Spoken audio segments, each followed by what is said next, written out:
SP madam साधारण कपड़ों में एक दुकान पर कपड़ा खरीदने जाती है, लेकिन वहां उनकी और दुकानदार की किसी बात पर झड़प हो जाती है। दुकानदार उन्हें धमकी देते हुए कहता है, आप या तो मेरी बात मान जाओ, वरना मैं पुलिस को बुला लूंगा और फिर देख लेना, आपको जेल की हवा खानी पड़ेगी। यह सुनकर एसपी मैडम मुस्कुराकर कहती हैं, ठीक है, अगर ऐसी बात है तो आप पुलिस को ही बुला लो, वहीं आकर हमारा फैसला कर देगी। एसपी मैडम के मन में था कि पुलिस वाले उन्हें पहचान लेंगे और मामला वहीं सुलझ जाएगा। लेकिन जब पुलिस वाले आते हैं तो दुकानदार उनसे कुछ ऐसा कहता है जिसे सुनकर पुलिस वाले एएसपी मैडम को अपने साथ लेकर जाने लगते हैं। यह देखकर एएसपी मैडम हैरान हो जाती हैं कि पुलिस ने उन्हें नहीं पहचाना और उल्टा गलत का साथ दे रहे हैं। इसके बाद कहानी में कुछ ऐसा होता है जिसकी किसी ने कल्पना भी नहीं की होगी। पूरी कहानी की सच्चाई जानने के लिए वीडियो को अंत तक जरूर देखें। उत्तर प्रदेश के लखनऊ शहर में एक नई एसपी साहिबा कविता वर्मा की नियुक्ति होती है। कविता वर्मा अपनी ईमानदारी के लिए बहुत प्रचलित थी। जहां भी जाती अपने ईमानदार काम से सबका दिल जीत लेती और उनकी ईमानदारी के चर्चे चारों तरफ फैले रहते। उनकी पोस्टिंग के एक ही दिन बाद उनका छोटा भाई उनसे मिलने आता है। उसके भाई की शादी होने वाली थी और वह अपनी बहन को शाद में अपने साथ ले जाना चाहता था। एसपी साहिबा का पूरा परिवार अभी तक लखनऊ में शिफ्ट नहीं हुआ था। कविता वर्मा अपने भाई को समझाने की कोशिश करती हैं, भाई कोई बात नहीं, तुम शादी कर लो, मैं बाद में किसी दिन आकर तुमसे मिल लूंगी। लेकिन उनका भाई कहता है, नहीं बहन, अगर आप शादी में नहीं आओगी तो मैं बिल्कुल भी शादी नहीं करूंगा। भाई बहन में बहुत प्यार था और इसी वजह से एएसपी साहिबा अपनी व्यस्तता के बाद वजूद शादी में जाने के लिए राजी हो जाती है। वह अपने भाई से कहती हैं, ठीक है भाई, तुम चिंता मत करो, मैं जरूर तुम्हारी शादी में आऊंगी। यह सुनकर उनका भाई मान जाता है और शाम को अपने भाई से बात करने के बाद वह अपने घर चला जाता है। एसपी साहिबा ने कह दिया था, ठीक है, कल शाम को मैं तुम्हारे यहां आ जाऊंगी, तुम कोई चिंता मत करो। अगले दिन सुबह सुबह एसपी साहिबा उठकर शादी में जाने की तैयारी करने लगती हैं। वह सोचती हैं, मैं शादी में जा रही हूं तो अच्छे कपड़े होने चाहिए। यही सोचकर वह अपनी पर्सनल गाड़ी लेती है और साधारण कपड़ों में बाजार में कपड़ों की खरीदारी करने निकल जाती है। पहले एसपी साहिबा कई बड़ी बड़ी दुकानों पर जाती हैं, लेकिन उन्हें कोई साड़ी पसंद नहीं आती। ऐसे ही घूमते घूमते वह एक और दुकान पर पहुंच जाती है जिसका नाम था सुरेश साड़ी भंडार। वहां पहुंचकर वह साड़ा देखने लगती हैं। घर से निकले हुए उन्हें 2-3 घंटे हो चुके थे, लेकिन अभी तक कोई साड़ी पसंद नहीं आई थी। अंत में सुरेश साड़ी भंडार में उन्हें एक साड़ी पसंद आती है। एसपी साहिबा उस दुकानदार से उस साड़ी का भाव करने लगती हैं। दुकानदार कहता है, मैडम, हमारी दुकान का एक ही रेट है, आपने बाहर बोर्ड पर देखा होगा। इस साड़ी का दाम 3,35,100 है। साहिबा साड़ी देख चुकी थी और कहती हैं, ठीक है, कोई बात नहीं। वह अपने पास से 33,500 निकालकर दुकानदार को दे देती है। दुकानदार उन पैसों को गिनता है और गिनने के बाद उन्हें अपने पास रख लेता है। इसके बाद वह साड़ी को पैक करके एसपी मैडम को दे देता है। एसपी मैडम भी खुशी खुशी वहां से लौटने लगती हैं, क्योंकि उन्हें जो चाहिए था वह मिल गया था। दुकान से बाहर निकलने के बाद एसपी मैडम बाजार में और भी सामान खरीदने लगती है। जब वह दूसरी दुकान में खरीदारी कर रही थी, उसी दौरान उनका थैला जिसमें साड़ी रखी थी गिर जाता है और साड़ी बाहर निकल आती है। साड़ी को देखते ही एसपी मैडम को उसमें खासर नजर आता है। खासर का मतलब है कि कपड़े के अंदर बने धागों के गुच्छे जो कपड़े की गुणवत्ता को खराब कर देते हैं। एसपी मैडम उसी दुकान में साड़ी को फैलाकर देखती हैं और पाती हैं कि साड़ी की कई जगहों पर खासर बने हुए हैं, जिससे उसकी खूबसूरती खराब हो गई है। इसके बाद एसपी मैडम उस दुकान से जो सामान खरीदना था, उसे खरीदकर दोबारा सुरेश साड़ी भंडार पर पहुंच जाती है। वहां पहुंचकर वह दुकानदार को साड़ी दिखाती है और कहती हैं, यह साड़ी रख लो और मुझे कोई दूसरी साड़ी दे दो। दुकानदार थोड़ी अनिच्छा से नाक भौंसी कोटता है, लेकिन मजबूरी में दूसरी साड़ा दिखाने लगता है।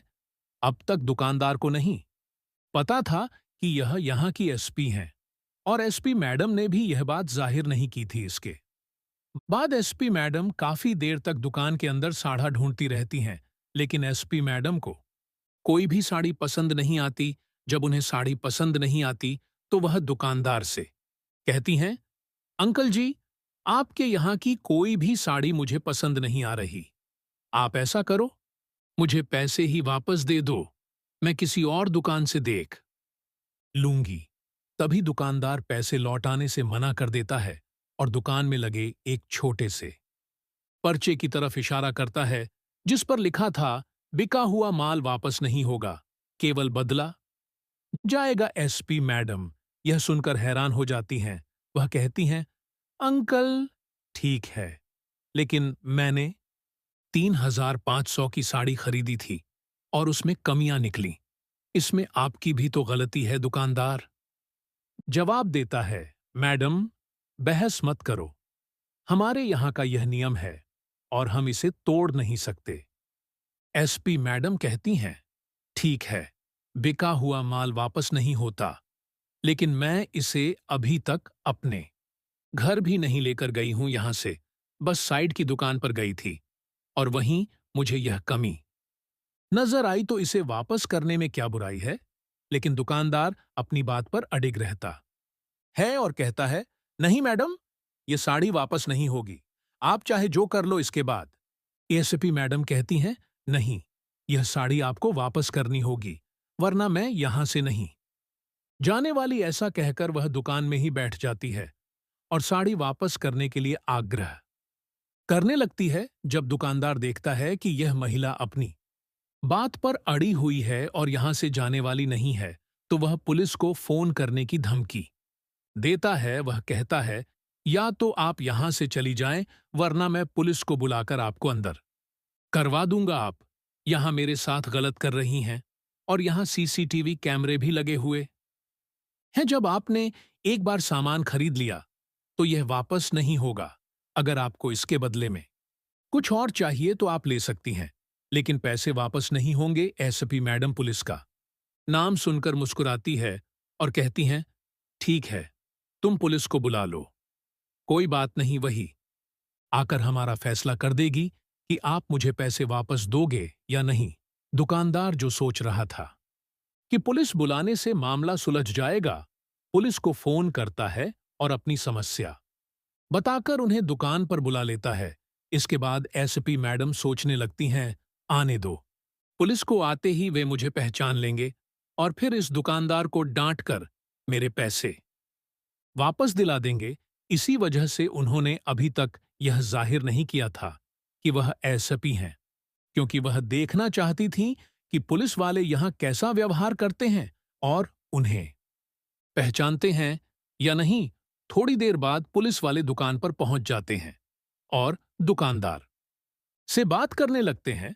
दुकानदार उन्हें एक तरफ ले जाता है और चुपके से रिश्वत देता है। पुलिस वाला ईमानदारी से अपना काम करने के बजाय इस महिला के साथ बदतमीजी करने लगता है और धमकाने लगाता है। वह कहता है, वैसे तो आप पढ़ी लिखी लगती हैं, लेकिन इस तरह के काम करते हुए आपको शर्म नहीं आती? जब दुकान पर लिखा है कि बिका हुआ माल वापस नहीं होगा, तो आप इसे वापस कैसे करवा सकती हैं? यह सब सुनकर एसपी मैडम हैरान रह जाती हैं। उन्हें इस बात का अंदाजा था कि दुकानदार की गलती थी, क्योंकि साड़ी में डिफेक्ट था। कोई भी व्यक्ति इतनी कीमत में डिफेक्टिव साड़ी क्यों लेगा? दुकानदार को या तो साड़ी वापस लेनी चाहिए थी या किसी तरह का समझौता करना चाहिए था, और अगर वह समझौता नहीं कर सकते थे तो पैसे वापस देने चाहिए थे। यह सब देखकर एसपी साहिबा हैरान हो जाती हैं, खासकर इस बात से कि पुलिस वाले उल्टा उन्हें ही दोष दे रहे हैं और यह भी नहीं पहचान रहे कि वह यहाँ की एसपी हैं। एसपी साहिबा इस खेल को जारी रखना चाहती हैं, इसीलिए वह दरोगा को समझाने लगती है। वह कहती हैं, साहब, मैं कहाँ गलत हूं, या यहां पर यह दुकानदार गलत है और आपको इसके खिलाफ एक्शन लेना चाहिए। मेरे पैसे वापस करवा दीजिए। इस साड़ी में दोष है तो मैं इसे क्यों लूंगी? दुकानदार बीच में कहता है, साहब, मैंने इन्हें अच्छी तरह से साड़ी दिखाकर मोल भाव किया था। इन्होंने पैसे देकर साड़ी ली और चली गई। अब यह वापस आई हैं। हो सकता है कि साड़ी बदल कर ले आई हो। एसपी साहिबा को यह सुनकर गुस्सा तो बहुत आता है, लेकिन वह अब भी देखना चाहती हैं कि मामला कैसे आगे बढ़ता है। वह दरोगा से कहती हैं, साहब, देखिए, ये वही साड़ी है और यह उसी दुकान का थैला है। एसपी साहिबा कहती हैं, अगर आपको विश्वास नहीं है तो साइड वाली दुकान तक मैं गई हूं और आप यहां के सीसीटीवी कैमरे की रिकॉर्डिंग निकाल सकते हैं। दरोगा, जो मामले को जल्द से जल्द रफा दफा करना चाहता है, एसपी साहिबा पर चिल्लाने लगता है। वह कहता है, आपको शर्म नहीं आती? देखने से तो आप पढ़ी लिखी लग रही हैं, फिर भी ऐसे काम कर रही हैं। हो सकता है आपने साड़ी बदल दी हो, जैसा दुकानदार कह रहा है। अगर आपने ज्यादा परेशान किया तो मुझे आपको गिरफ्तार करना पड़ेगा। यह सुनकर एसपी साहिबा गुस्से में आ जाती हैं, लेकिन फिर भी चुप रहती हैं। वह कहती हैं, ठीक है साहब, अगर ऐसी बात है तो आप मुझे अंदर बंद कर दो। मैं भी तो देखूं आप मुझे बिना वजह कैसे बंद कर सकते हो। यह बात सुनकर दरोगा चुप हो जाता है, लेकिन वह अपने हवलदार से कहता है, इसे पकड़कर जीप में बैठा हो और इसे लेकर चलते हैं। लेकिन तभी जो एसपी साहिबा हैं, वह कह देती हैं कि आप वैसे तो कानून के रक्षक हो, लेकिन आपको इतना भी नहीं पता कि किसी महिला को गिरफ्तार करते वक्त एक महिला पुलिस होनी चाहिए और उसके बाद ही आप महिला को गिरफ्तार कर सकते हो। अब यह बात सुनकर जो दरोगा होता है, वह और भी छिड़ जाता है, लेकिन अभी तक वहां पर थोड़ी सी भीड़ इकट्ठा हो गई थी, तो इसी वजह से दरोगा अपनी फीलिंगलेस बल बुलाता है। अब जैसे ही वहां पर महिला कांस्टेबल आती है, तो उसके बाद वह एसपी साहिबा को पकड़कर जीप में बैठा उठा लेता है और बाजार के अंदर सभी लोग यह सब कुछ देख रहे थे। अब पुलिस के सामने भला कौन बोलेगा, यही सोचकर सब लोग चुप रहते हैं और एसपी साहिबा को वहां से बिठाकर थाने तक ले जाया जाता है। जैसे ही एसपी साहिबा थाने में पहुंचती हैं तो थाने के अंदर एक पुलिस वाला था जो एसपी मैडम को अच्छी तरह से जाना पहचाना करता था, क्योंकि कुछ दिनों पहले एसपी साहिबा के यहां पर ही उनकी ड्यूटी थी और एसपी साहिबा की ईमानदारी के लिए वह वहां पर पूरी तरह से चर्चित थी। तो जैसे वह स्टार्टिंग में गया था तो उस टाइम पर उसे नहीं पता था, लेकिन धीरे धीरे वह एसपी साहिबा को अच्छी तरह से जान पहचान गया था और जैसे ही वह एसपी साहिबा को थाने के अंदर आता हुआ देखता है कि पुलिस वाले उन्हें पकड़ कर ला रहे हैं, तो एकदम से बड़ा ही हैरान हो जाता है। वह आकर दरोगा को समझाने लगता है, कहता है कि साहब, आपने बहुत बड़ी गलती कर दी है और इस गलती के लिए आपको बहुत कुछ पछताना पड़ेगा। लेकिन तभी जो एसपी साहिबा होती हैं, वह उस पुलिस वाले को देखकर समझ जाती हैं कि उसे जान चुका है, तो वह एकदम से उसे चुप रहने का आंखों ही आंखों में इशारा कर देती है और पुलिस वाला भी समझ जाता है। इतनी ही देर में दरोगा कहने लगता है कि गलत क्या किया है यह हमें चैलेंज कर रही थी कि कानून ने हमसे अच्छी तरह से जानती है, तो इसी वजह से इसको उठा ले आए हैं। एक रात हवालात की हवा खाएगी तो इसे पता चल जाएगा कि कायदा कानून क्या होता है। ऐसा कहकर एसपी मैडम को उन्होंने अंदर बंद कर दिया था। एसपी मैडम अंदर से दरोगा को तरह तरह के कानूनी काम बताते हुए कहने लगती हैं, तुमने यह गलत किया है रात।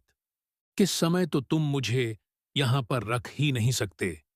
फिर मैं एक रात हवालात की हवा कैसे खा सकती हूं। यह सब सुनकर दरोगा का गुस्सा और भी बढ़ जाता है और वह चिल्लाकर कहता है, या तो तू चुप हो जा, वरना मैं कुछ महिला कांस्टेबल को भेजकर तेरी अच्छी तरह से पिटाई करवा दूंगा। एसपी साहिबा इससे भी आगे बढ़कर उसे जवाब देती हैं, ऐसे भला कैसे तुम कर सकते हो?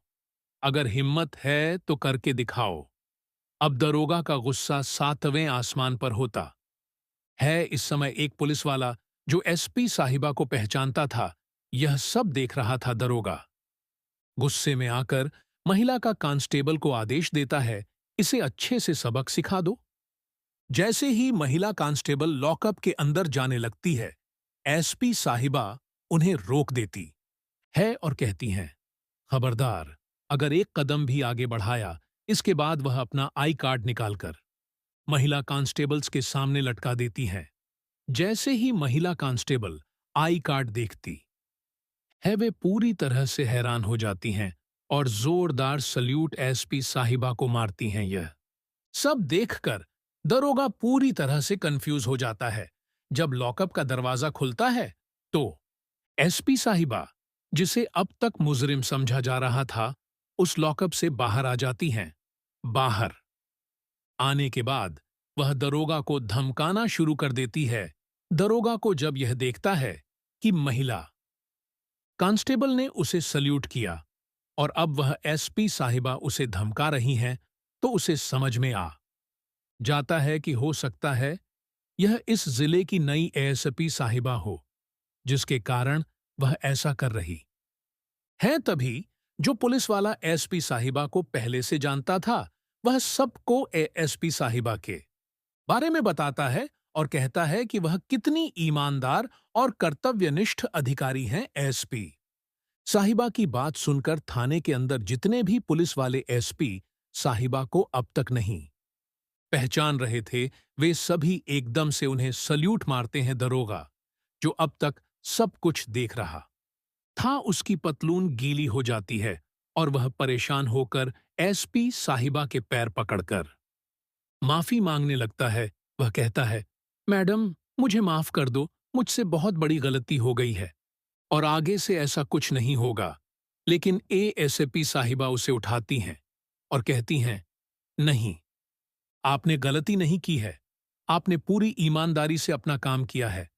मैंने वह भी देखा था जब उस दुकानदार ने आपकी जेब में सामान डालने की कोशिश की थी। आपने ईमानदारी से काम किया, इसीलिए आपको माफी मांगने की जरूरत नहीं है। तुम बहुत ही ईमानदार हो, लेकिन तुम्हारी ईमानदारी रिश्वतखोरी के प्रति है, न कि सरकार के प्रति।